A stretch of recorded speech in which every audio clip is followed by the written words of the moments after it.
सख्त दादा के बदलते मिजाज। एक गांव में रामलाल व उसका बड़ा परिवार रहा करता था। रामलाल बहुत सख्त व गुस्सैल मिजाज का आदमी था। वह परिवार का मुखिया था। उसका अपने घर में और गांव में बोलबाला था। रामलाल के आगे किसी की नहीं चलती। वह किसी चीज को गलत कहता तो उसके घर वालों को उसे गलत ही मानना पड़ता। किसी की हिम्मत नहीं थी कि कोई उसके आगे बोले। रामलाल के 4 लड़के थे, जिनमें 2 की शादी हुई थी। वह 2 आगे पढ़ रहे थे। रामलाल समय का बहुत पाबंद था। वह हर कार्य को समय पर ही करता। उठने से लेकर खाने से लेकर रात तक वह हर कार्य को समय पर ही पूर्ण करता और वह यही उम्मीद सबसे करता। रामलाल की पत्नी हीरा बहुत सरल स्वभाव की थी। हीरा बहुओं में कोई अंतर ना करती। वह दोनों बहुओं को बराबर काम बांटती। जल्द ही रामलाल की पत्नी रामलाल को कहती है, सुनो जी, आप दादा व मैं दादी बनने वाली हूँ। बड़ी बहू उम्मीद से है। बस फिर क्या था, रामलाल खुशी के मारे अपनी बहू को ढूंढता है और उसे पास बैठने को बोलता है। रामलाल के इस तरह बुलाने से बहू हैरान होती है। फिर उसे रामलाल कहता है, देखो बहू, सबसे पहले तो तुम्हें ढेरों बधाई। अब तुम इस घर को वारिस देने वाली हो। तुम्हें अपना खास ध्यान रखना है। मैं चाहता हूँ मेरे घर में मेरा पोता तंदुरुस्त आए और इसका ध्यान तुमको ही रखना है। इस पर बहू सर हिलाकर हामी भरती है और उठकर अपने कमरे में चली जाती है। वहीं पास खड़ी हीरा अपने पति से पूछती है कि अगर पोती हुई तो। रामलाल इस बात पर गुस्से से कहता है, पोता हो या पोती, मेरे बेटी की ही औलाद है, पर मेरा दिल कहता है कि पोता ही होगा। अब रामलाल बस दिन रात अपने पोते होने के सपने देखता। वह दिन रात भगवान से प्रार्थना करता और दान भी, क्योंकि रामलाल माना हुआ जमींदार व किसान था और अपने हिसाब का बहुत पक्का भी था। इसलिए वह किसी को भी काम चोरी की छूट नहीं देता। वह अपने चारों बेटों से खेतों का काम करवाता, क्योंकि वह दादा बनने वाला था। इसलिए वह अपनी खेती के काम को जल्द से जल्द निपटाना चाहता। वह सबसे दिन रात मेहनत करवाता। इसी तरह महीने कट जाते हैं। एक दिन शाम को हीरा अपने पति को फोन कर कर बताती है, सुनो जी, आप दादा बन गए हो। इस पर रामलाल अपना दिल थाम लेता और बोलता, बस हीरा बोल दे कि मेरा पोता हुआ है। और हीरा हंसकर कहती है, हाँ हाँ, आपका पोता ही हुआ है, बिल्कुल आपकी ही तरह।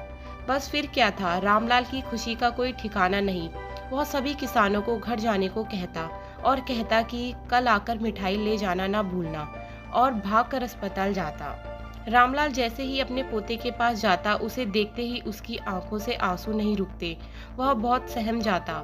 वह बाहर जाता, अपने हाथ धोकर उसे पकड़ने आता और प्यार से कहता, इस दिन का मैंने बरसों से इंतजार किया था।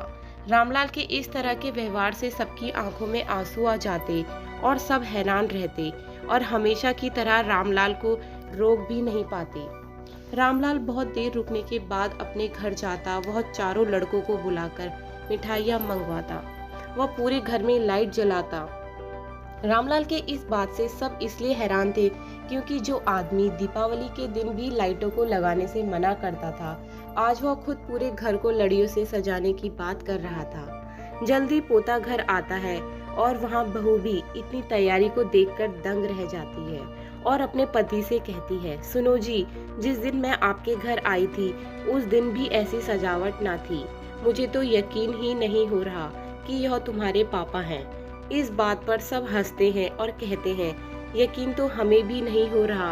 अब रामलाल घर में उठते सोते अपने पोते की खबर रखता।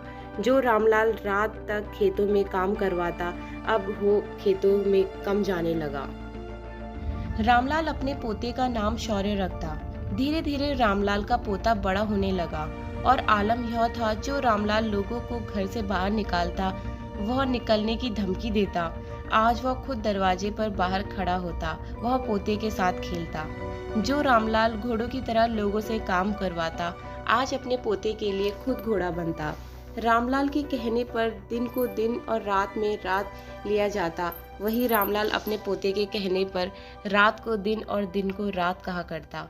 रामलाल अब थाली का बैगन बन चुका था, क्योंकि लोगों के सामने वह सख्त मिजाज का बनता, वहीं 2 पल में अपने पोते के सामने एकदम नरम मिजाज का।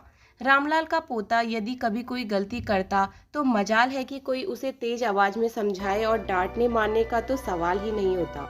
रामलाल के आदेश के अनुसार उसके पोते को सिर्फ प्यार से समझाने का ही हक था। इस तरह रामलाल के घर में खुशियों का आगमन हुआ।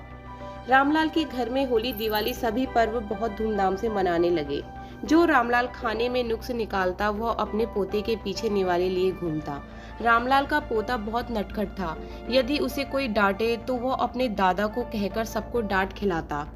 अब आलम यह था कि यदि घर में कोई काम करवाना होता या किसी को काम निकलवाना होता तो वह शौर्य को कहते। इसी तरह शौर्य अपने दादा को कभी खेतों में घुमाता तो कभी खिलौनों की दुकान में। सभी लोग रामलाल के बदलते मिजाज व दादा और शौर्य के नटखट अंदाज को देखकर आश्चर्य में होते हैं और हंसकर कहते हैं, देख लो भाई, ऐसे ही नहीं कहते कि सूद से अधिक प्यारा ब्याज होता है। अगर आपको यह कहानी पसंद आई तो लाइक करें। इस तरह की और कहानियों के लिए कृपया हमारे चैनल को सब्सक्राइब करें। धन्यवाद।